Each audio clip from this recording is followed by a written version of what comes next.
Why do supercomputers have to be so big? My name is Lauren Michael, and I'm a research computing facilitator at UW-Madison's Center for High Throughput Computing. We provide computing resources to researchers all over campus, and my job is to help them make sense of how to do that really well.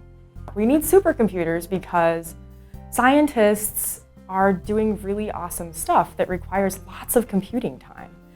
And for some of this work, if we weren't using supercomputing to break up the task and make it faster, it would take years, decades sometimes, to complete some of this work. So by putting hundreds of computing processors working on this together, you can divide the effective time that it takes to do a big calculation by hundreds. Or if you have thousands of processors, you divide that time by thousands.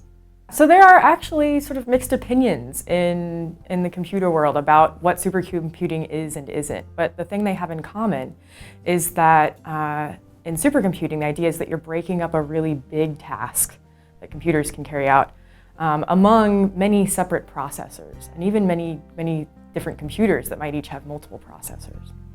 There are sort of two ways to do this. If your computational problem can be broken up into many independent tasks, we call that high throughput computing, and we're actually sort of leaders in high throughput computing at UW-Madison. But another way is if there's a task that can't be broken up into many separate pieces, you can still have a set of computers all share the load by working together simultaneously. So an example is, say, a galaxy simulation, where there are multiple time steps in that simulation that have to be calculated.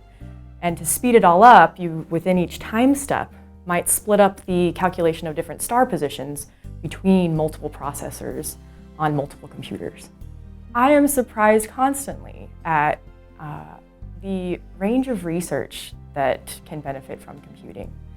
We have researchers from the physical sciences and engineering, where sort of traditional users of large-scale computing, and for decades they've been using computing in their own programming to tackle problems. But we work with researchers in the social sciences, in psychology, economics, in the humanities, and history, who are also beginning to see, as a community, the benefits of computing.